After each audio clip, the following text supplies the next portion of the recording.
जय Hind. Life times आप देख रहे हैं और मैं हूं आपके साथ स्वाति आर्य। स्वागत है आप सभी का हमारी इस खास पेशकश में। 12 साल बाद एक बार फिर प्रयागराज में महाकुंभ का आयोजन हो रहा है, जिसकी तैयारियां युद्ध स्तर पर चल रही हैं। श्रद्धालुओं को बेहद खास अनुभव देने के लिए यहां तरह तरह के आयोजन किए जा रहे हैं। प्रयागराज महाकुंभ में इस साल 5 करोड़ 51 लाख रुद्राक्ष से द्वादश ज्योतिर्लिंग बनाया जाएगा। इस बीच आपको मेले में आस्था के कई रंग देखने को मिलेंगे। श्रद्धालुओं को बेहद खास अनुभव देने के लिए यहां पर आपको बता दें कि तरह तरह के आयोजन किए जा रहे हैं। तो वहीं मौनी महाराज का यह कहना है कि 550 घंटे का समय एक शिवलिंग बनाने के लिए लगेगा। हजारों लोगों का योगदान होगा, लाखों रुपए इसके लिए विग्रह को सजाने में खर्च होंगे।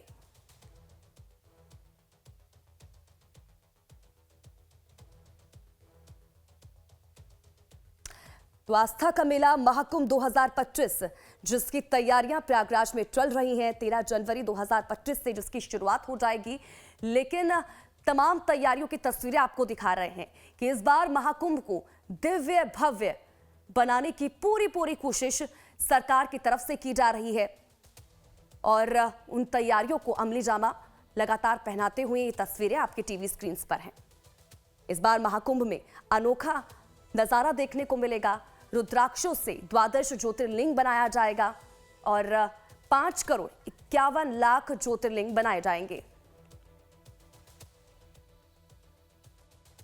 महाकुंभ 2025 में अनोखे शिविर देखने को मिलते हैं। ऐसे में मेरी मौजूदगी मौनी बाबा महाराज के शिविर में है। यहाँ पर तस्वीरों में देख सकते हैं किस तरीके से जो 5 करोड़ 51 लाख रुद्राक्ष से यहाँ पर शिवलिंग का निर्माण कराया जा रहा है। हालांकि लगातार यहाँ पर जो रुद्राक्ष हैं उसका आना हो रहा है और ऐसे में तमाम यहाँ पर लगभग 12 ज्योतिर्लिंगों को बनाया जाएगा और भव्य स्वरूप देखने को मिलेगा। ऐसे में यहाँ पर जो दूर दराज से श्रद्धालु आएंगे वो इन जो ज्योतिर्लिंग है उसका दर्शन करेंगे। प्रयागराज में एक ज्योतिर्लिंग, लगभग 12 ज्योतिर्लिंग वेस्ट मटेरियल से बनाए गए हैं जो प्रयागराज के नैनी इलाके में है। ऐसे में रुद्राक्ष से जो ज्योतिर्लिंग बनाया जाएगा, इसकी क्या महिमा है, हमारे साथ बातचीत करने के लिए जो महाराज जी हैं जो यहाँ की देखरेख कर रहे हैं और तमाम तैयारियों को ये लगातार अपने निगरानी में बनवा रहे हैं। विश्व में पहली बार तीर्थराज प्रयाग 2025 महाकुंभ में बनने जा रहा है। महाराज जी कितने दिन में तैयार हो जाएगा, क्या कुछ अभी तो परम पूज्य गुरुदेव जी के आशीर्वाद से सब तैयार होना था।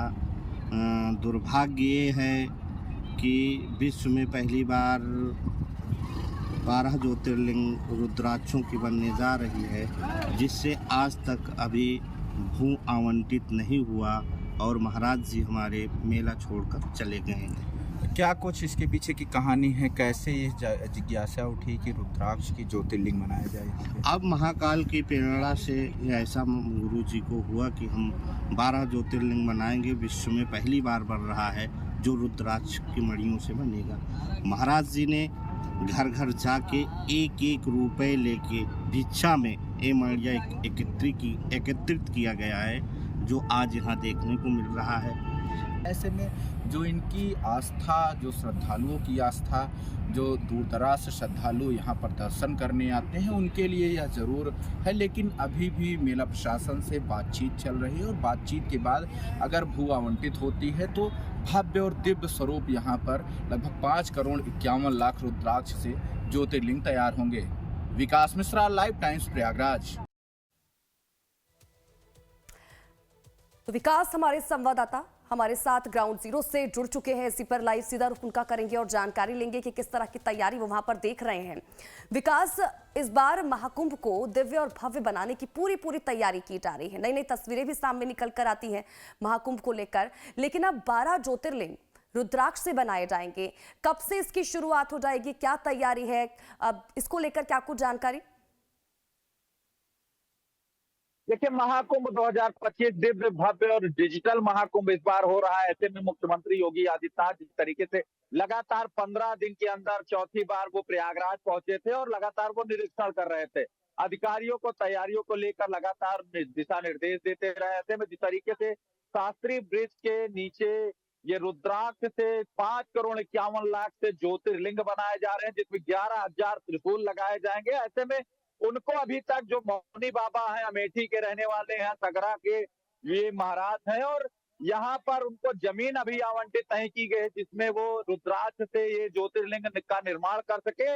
ऐसे में अभी उनका यह निर्माण रुका हुआ है, लेकिन वहां पर एक प्रतीकात्मक रूप से जो ज्योतिर्लिंग रुद्राक्ष से बनाई जा रही है उसको वहां पर दर्शाया गया है। लगभग 5 करोड़ 51 लाख रुद्राक्ष, और उसमें तमाम लगभग 11,000 उसमें कलश रखे जाएंगे, और उनका एक यही आह्वान है कि हिंदू राष्ट्र बने, हिंदू सनातन धर्म का विजय हो। ऐसे तमाम तैयारियों को लेकर वो यहाँ पर डेरा डाले थे, लेकिन जब मेला प्रशासन की ओर से उनको कोई भी आधिकारिक तौर पर जमीन आवंटित नहीं की गई, तो वो यहाँ से दिल्ली लौट गए, और दिल्ली लौटने के बाद वो वहां से जानकारी सामने आ रही तो पीएमओ में अब धरना देंगे, यानी कि प्रधानमंत्री से वो मिलने की गुजारिश कर रहे हैं, और अगर उनकी मांगे नहीं मानी जाती हैं तो वो वहां पर धरना देंगे। लेकिन मौनी बाबा की बात की जाए तो वो यहाँ पर मौनी अमावस्या के दिन पूरे मेला परिसर में लेटते हुए संगम नगरी प्रयागराज के जो त्रिवेणी संगम है वहां पर स्नान करने आते हैं। ऐसे में पंचकोसी परिक्रमा सहित तमाम वो परिक्रमा करते हुए वहां पर आते हैं, और इस बार के जो रुद्राक्ष से जो ज्योतिर्लिंग बनाई जा रही है उसका निर्माण वो भिक्षा मांग के एक एक रुद्राक्ष के लिए पैसे मांग के लोगों से एकत्रित किए थे, और यह रुद्राक्ष नेपाल जैसे देशों से लाया गया है, और यहाँ पर जो महाकुंभ 2025 का उनका जो सेक्टर बनाया गया है, जो शिविर है, वहां पर वो सारे रुद्राक्ष का भंडारण किए हैं, लेकिन अभी तक उनको आवंटित जमीन नहीं मिली है, इसलिए रुद्राक्ष का जो ज्योतिर्लिंग बन रहा है उसका काम रुका हुआ है। महाकुंभ 2025 में नए नए शिविर देखने को मिल रहे हैं। कई ऐसे महात्मा हैं जो 2 लाख से अधिक रुद्राक्ष का अपने सर पर मणि लटकाए हुए हैं। कई तरह के अनोखे अंदाज में यहाँ पर साधु महात्मा मिलते हैं। ऐसे में अब 13 जनवरी से जिस तरीके से महाकुंभ 2025 का पहला स्नान होगा, तो ऐसे में तमाम तैयारियों को जल्द से जल्द पूरा करने के लिए मुख्यमंत्री योगी आदित्यनाथ के द्वारा दिशा निर्देश दिया गया है। जी बिल्कुल विकास। और विकास, अगर हम तैयारियों की बात करें, क्योंकि इस बार पूरा जो महाकुंभ है उसकी जो तैयारियां हैं डिजिटल तरीके से करने की कोशिश की जा रही है, और उसको लेकर तैयारियां भी देख रहे हैं हम। सीएम योगी आदित्यनाथ खुद अधिकारियों से बातचीत करते हुए नजर आते हैं जब भी वो यहाँ पर पहुंचते हैं। कितनी तैयारियां हो चुकी हैं, कितनी बाकी हैं, कुछ कमी लगती है तो वो उनको निर्देश देते हुए भी नजर आते हैं। लेकिन इस बीच जो साधु संत पहुंच रहे हैं वो क्या कहते हुए नजर आ रहे हैं तैयारियों को लेकर? क्या अलग उनको इस बार दिखाई दे रहा है तैयारियों को देखते हुए? देखिए, जितने भी अखाड़े हैं, लगभग 13 अखाड़े हैं, उनके प्रमुख जो साधु संत हैं लगभग 1000 से अधिक महामंडलेश्वर, मंडलेश्वर और संत हैं। ऐसे में नागा साधु और जो तमाम साधु संत हैं वो अपने अपने शिविरों में जिस तरीके से भव्य पेशवाई निकाली जा रही है, जूना अखाड़े की पेशवाई निकाली गई थी, आह्वान अखाड़े की पेशवाई निकाली गई थी, और अब जो अन्य अखाड़े हैं लगभग 11 अखाड़े जो शेष हैं उनकी पेशवाई निकाली जानी है। तो ऐसे में उनकी तरफ से मुख्यमंत्री योगी आदित्यनाथ की जो तैयारियां हैं, जो लगातार वो निरीक्षण कर रहे हैं, उसमें उनका सहयोग मिल रहा है, यानी कि वो धन्यवाद ज्ञापित कर रहे हैं, क्योंकि जिस तरीके से इस बार का महाकुंभ है, दिव्य डिजिटल नव्य महाकुंभ है, यानी कि एआई टेक्नोलॉजी बेस्ड सिस्टम इस बार अपनाया गया, 100 बेड का केंद्रीय अस्पताल बनाया गया है, और तमाम जो पुलिस है उनको भी इस बार अत्याधुनिक सुविधाओं से लैस किया गया है, यानी कि फायर ब्रिगेड है उसको रोबोटिक सिस्टम दिया गया, जल पुलिस को रोबोटिक सिस्टम दिया गया है। किसी भी तरीके की कोई दुर्घटना होती है तो जल पुलिस के द्वारा जो मानव बचाने के लिए एक रोबोटिक जो मुंबई की कंपनी है, तो तमाम अत्याधुनिक सुविधाओं से मुख्यमंत्री योगी आदित्यनाथ ने महाकुंभ 2025 को लैस किया है, और ऐसे में साधु संत बेहद खुश है। लेकिन कुछ अभी जो तैयारियां हैं उसको लेकर मुख्यमंत्री योगी आदित्यनाथ ने दिशा निर्देश अधिकारियों को बड़ी फटकार भी लगाई है कि 30 दिसंबर के पहले सारी तैयारियों को पूर्ण किया जाए। ऐसे में अधिकारी लगातार निरीक्षण कर रहे हैं, और निरीक्षण के बाद ही यह संभव हो पाएगा कि कब तक यह तैयारी पूरी होगी। लेकिन तैयारी आप बने रहिए हमारे साथ। लगातार आपसे अपडेट लेते रहेंगे। तो विकास, हमारे संवाददाता तमाम जानकारी दे रहे हैं कि ग्राउंड जीरो पर क्या कुछ तैयारियां वहां पर चल रही हैं, जो साधु संत पहुंच रहे हैं वो क्या कहते हुए नजर आ रहे हैं। तो देखिए, संगम की धरती प्रयागराज में लगने जा रहे महाकुंभ 2025 में भारत और इसी के साथ ही दुनिया भर से करीब 45 करोड़ से ज्यादा श्रद्धालु शामिल होने वाले हैं। और इस विशेष अवसर पर तमाम अखाड़ों के साधु संत प्रयागराज पहुंचकर महाकुंभ की शोभा बढ़ाएंगे। फिलहाल महाकुंभ में सबसे ज्यादा आकर्षण का केंद्र है किन्नर अखाड़ा। किन्नर अखाड़े के महामंडलेश्वर पवित्रानंद गिरी जी ने से जानिए महाकुंभ का महत्व और कितना खास है इस बार का महाकुंभ। महाकुंभ 2025 में अनोखे शिविर देखने को मिलते हैं। ऐसे में मेरी मौजूदगी इस समय प्रयागराज के महाकुंभ नगर क्षेत्र में है, यानी कि सेक्टर 16 में। हमारे साथ बातचीत करने के लिए किन्नर अखाड़ा के महामंडलेश्वर पवित्रानंद गिरी जी हैं। इन्हीं से जानेंगे क्या कुछ इतिहास है। माता जी, क्या कुछ इतिहास है किन्नर अखाड़े का, कैसे स्वरूप बना है और कैसे पहला महाकुंभ में आप लोगों का इस बार का है? जय श्री महाकाल, ओम नमो नारायण। ये हमारा पहला तो नहीं है और सबसे पहले मैं सब देशवासियों का स्वागत करती हूँ कि सभी लोग कुंभ मेला में आइए, माँ गंगा का आशीर्वाद लीजिए, स्नान करिए, अपनी अपनी सेफ्टी रखिए और किन्नर अखाड़ा जरूर आइए आशीर्वाद लेने के लिए। 2013 में हमने गठन किया था किन्नर अखाड़े का उज्जैन से और बस ऐसे बैठे बैठे सारी बातें दिमाग में आई कि कहीं ना कहीं अभी हमें धर्म की ओर भी जाना चाहिए। इतने सालों से हम धर्म से वंचित रहे, तो हम तो सब सनातनी हैं, अधर्मी तो बिल्कुल नहीं थे। इसलिए हमने ये पहल की और ये आने वाली जनरेशन का एक मुद्दा रख के, नज़र में रख के कि आने वाली जनरेशन हमारी कोई अपना धर्म चेंज ना करे, कोई अपना अब खुद को दूसरों को दुखी ना करे, खुद दुखी ना रहे। जो नए बच्चे आएंगे वो अपना एजुकेशन ले, अपने पैरों पे खड़े रहे और जो मर्जी है उनको जो अच्छा लगे वो करे, और लेकिन वो कभी भीख ना मांगे, बधाइयाँ ना मांगे, किसी के अंडर ना रहे। सबको इंडिपेंडेंट जीने का अधिकार है, सभी वैसे ही रहे। तो ऐसे सभी स्टेट के, दिल्ली है, हरियाणा, पंजाब है, सभी जगह से, जम्मू से आएंगे, सभी लोग जगह से महामंडलेश्वर आके हम लोग यहाँ पे हमारा छावनी आप देख रहे हैं लगी हुई है, सभी अपने अपने टेंट में रहेंगे। विकास हमारे साथ लगातार बने हुए हैं ग्राउंड जीरो से। एक बार फिर से विकास का रुख कर लेते हैं और जानकारी लेते हैं। विकास, किन्नर अखाड़े के महामंडलेश्वर पवित्रानंद गिरी जिससे आपने बात की, उनकी तरफ से ये भी बताया गया कि किन्नर अखाड़े का गठन कब से हुआ और महाकुंभ के महत्व को भी बताती हुई नजर आई, और क्या कुछ उनकी तरफ से कहा गया इस दौरान जब आपने उनसे बातचीत की?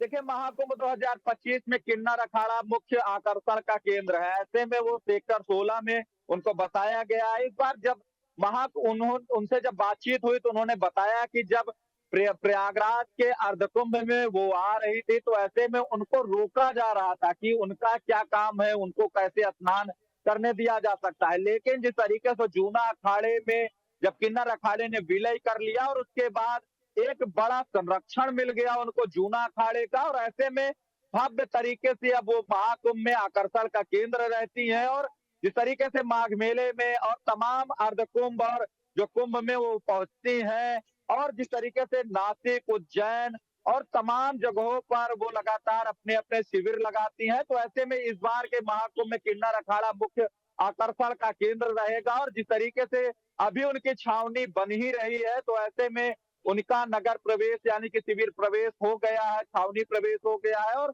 आचार्य महामंडलेश्वर लक्ष्मी नारायण त्रिपाठी के निर्देश पर लगातार जो तमाम किन्नर अखाड़े के साधु संत हैं वो छावनी प्रवेश कर रहे हैं। और अभी जिस तरीके से किन्नर अखाड़े में जो दूर दराज से साधु संत आएंगे और जो तमाम जगहों से जो दर्शनार्थी आएंगे, श्रद्धालु आएंगे, वो यहाँ पर आशीर्वाद लेंगे। ऐसे में सारी तैयारियों को पूर्ण किया जा रहा है। और इस बार का दिव्य अलौकिक भव्य महाकुंभ में किन्नर अखाड़ा मुख्य आकर्षण का केंद्र रहेगा। और वो बताते हैं कि 2013 में उनका गठन हुआ था और ऐसे में लगातार जो पिछड़े जो किन्नर अखाड़े को लेकर एक भ्रांतियां हैं उसको दूर करने के लिए इस अखाड़े का निर्माण किया गया और सनातन धर्म की जो आस्था है उसको जागृत करने के लिए इस अखाड़े का निर्माण किया गया है। तो ऐसे में महाकुंभ 2025 में जिस तरीके से किन्नर अखाड़ा जो तमाम 13 अखाड़े हैं और 13 अखाड़े में ही किन्नर अखाड़ा भी जो जूना अखाड़ा है उसमें विलय हुआ है। तो ऐसे में वो जूना अखाड़ा उनका मुख्य संरक्षक रहेगा और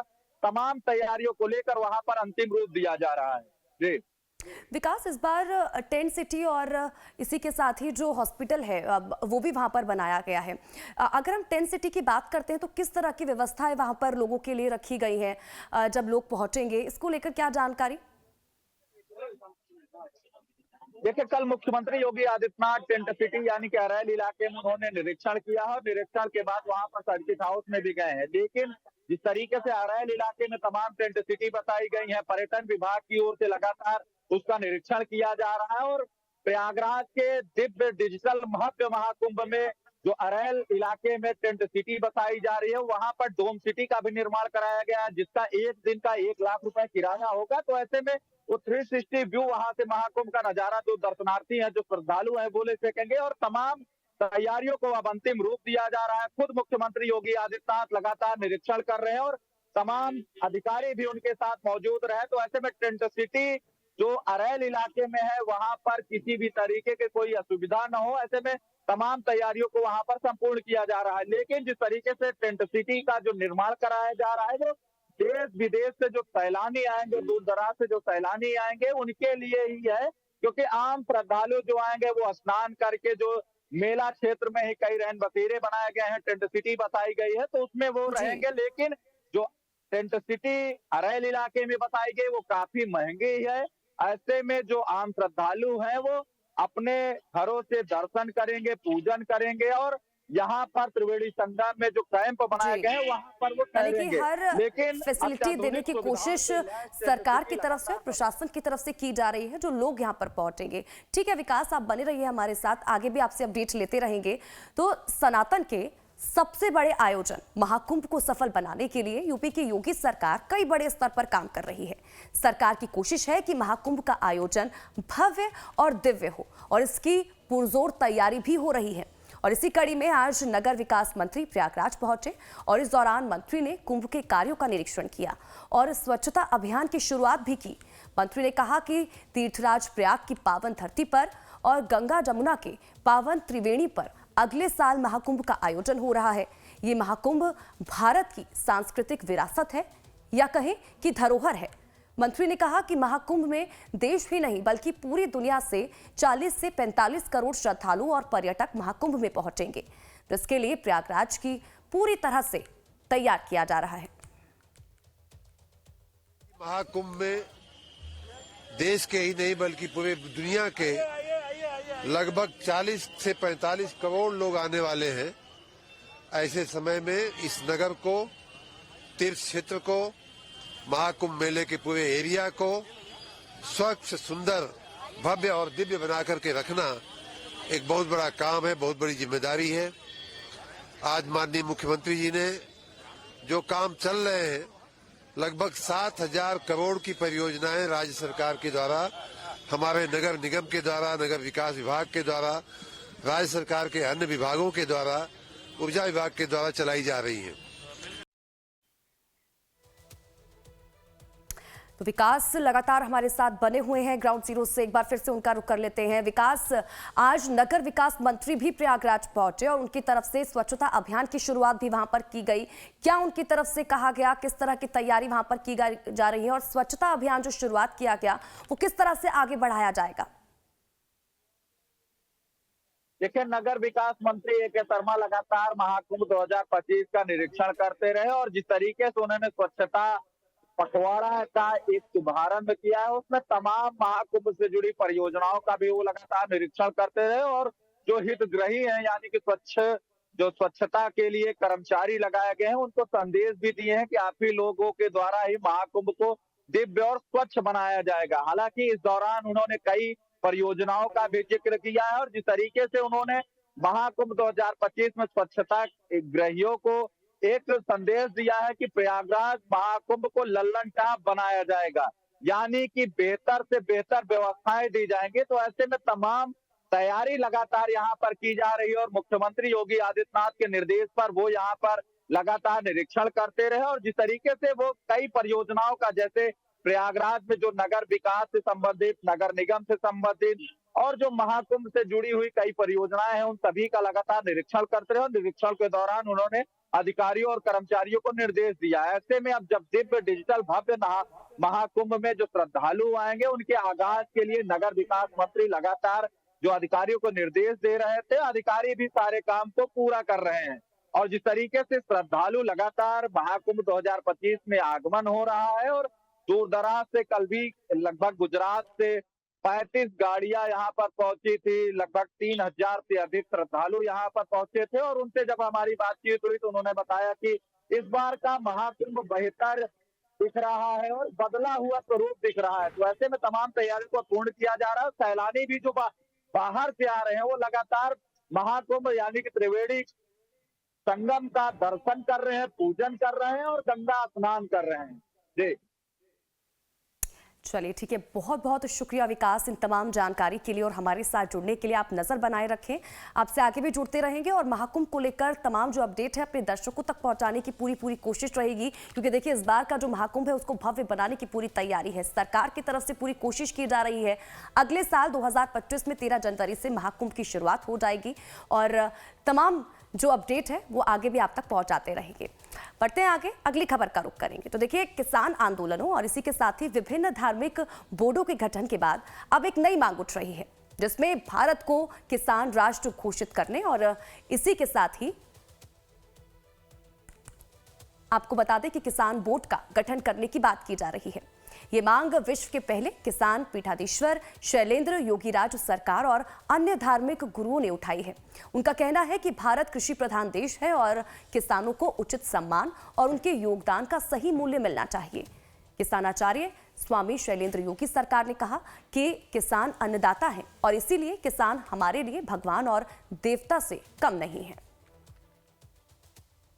विश्व का पहला किसान देवता मंदिर प्रतापगढ़ जनपद के पट्टी तहसील सराय महज गांव में बनाया है मैं उसका किसान पीठाधीश्वर किसानाचार्य शैलेंद्र योगीराज सरकार। मेरी जो मांग है वो प्रमुख मांग यही है, इस देश को किसान राष्ट्र घोषित किया जाए, क्योंकि भारत गांव में बसता है और इस देश की 70% आबादी वो कृषक है, किसान है। तो संख्या बल के आधार पर देखा जाए तो जिसकी जितनी संख्या होती है उसी हिसाब से उसको मिलता है। तो हम ये मांग कर रहे हैं इस देश को किसान राष्ट्र घोषित किया जाए और किसानों के लिए एक किसान बोर्ड का गठन कर दिया जाए, जिससे किसान अपनी बात को उस बोर्ड में कह सके। और वहीं आज रक्षा मंत्री राजनाथ सिंह और सीएम योगी आदित्यनाथ के साथ मिलकर अटल युवा महाकुंभ के उद्घाटन समारोह में शामिल हुए और इस दौरान राजनाथ सिंह ने अटल के अद्वितीय व्यक्तित्व और उनके साथ जुड़ी स्मृतियों को साझा किया। इस अवसर पर उन्होंने अटल की महानता का स्मरण करते हुए प्रदेश के विकास में मुख्यमंत्री योगी आदित्यनाथ के प्रयासों की प्रशंसा की। उन्होंने कहा कि अटल का जीवन और विचारधारा आज भी प्रेरणा के स्रोत है। मुझे ऐसा लग रहा था कि 25 दिसंबर 1924 को भारत के राजनीतिक क्षितिज पर जिस सूर्य का उदय हुआ था, आज भी वह सूर्य अस्त नहीं हुआ है, ऐसी अनुभूति हुई होती। श्रद्धेय अटल बिहारी वाजपेयी जी के व्यक्तित्व और कर्तृत्व से मैं समझता हूँ भारत की नहीं बल्कि दुनिया के देशों के बहुत सारे लोग अच्छी तरह से परिचित हैं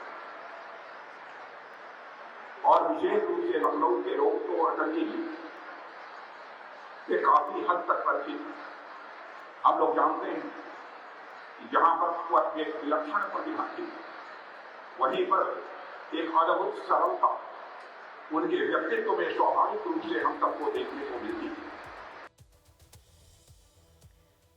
उत्तर प्रदेश के प्रयागराज में महाकुंभ 2025 का आयोजन किया जा रहा है। 13 जनवरी 2025 से 26 फरवरी तक चलने वाले इस महाकुंभ का न्योता भारत के सभी राज्य को दिया जा रहा है और इसी आमंत्रण को लेकर आज योगी सरकार में पशुधन एवं दुग्ध विकास मंत्री धर्मपाल सिंह और खेल एवं कल्याण राज्य मंत्री गिरीश चंद्र यादव शिमला पहुंचे। उन्होंने राज्यपाल और मुख्यमंत्री समेत प्रदेश की जनता को महाकुंभ में आने का न्योता दिया। इस महाकुंभ में आस्था की डुबकी के लिए आने वाले लोगों को योगी सरकार सभी तरह की सुविधाएं प्रदान करेगी। रिवर फ्रंट समेत 44 घाटों पर पुष्प वर्षा होगी। इस बार लोग महाकुंभ के डिजिटल दर्शन भी कर सकेंगे। महाकुंभ में तकनीक के माध्यम से श्रद्धालुओं की हेड काउंटिंग भी होगी। हम लोगों ने आज महामहिम राज्यपाल जी को आमंत्रित किया है और हिमाचल प्रदेश के माननीय मुख्यमंत्री जी को भी आमंत्रित किया है। दोनों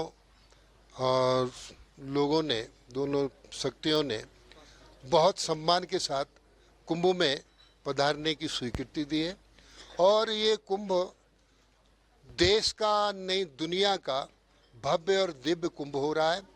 माननीय प्रधानमंत्री नरेंद्र मोदी जी के सपनों का कुंभ बने। उत्तर प्रदेश के मुख्यमंत्री योगी आदित्यनाथ जी अहरनिश काम करके इसको सफलीभूत बनाने का काम कर रहे हैं। माननीय प्रधानमंत्री जी ने कहा है एक भारत श्रेष्ठ भारत और समावेशी भारत की परिकल्पना को साकार करने के लिए ये काम महाकुंभ के लिए पूरी तरीके से प्रयास करने का काम किया गया है। और लाइव टाइम्स पर खबरों का सिलसिला लगातार जारी है। बने रहिए हमारे साथ।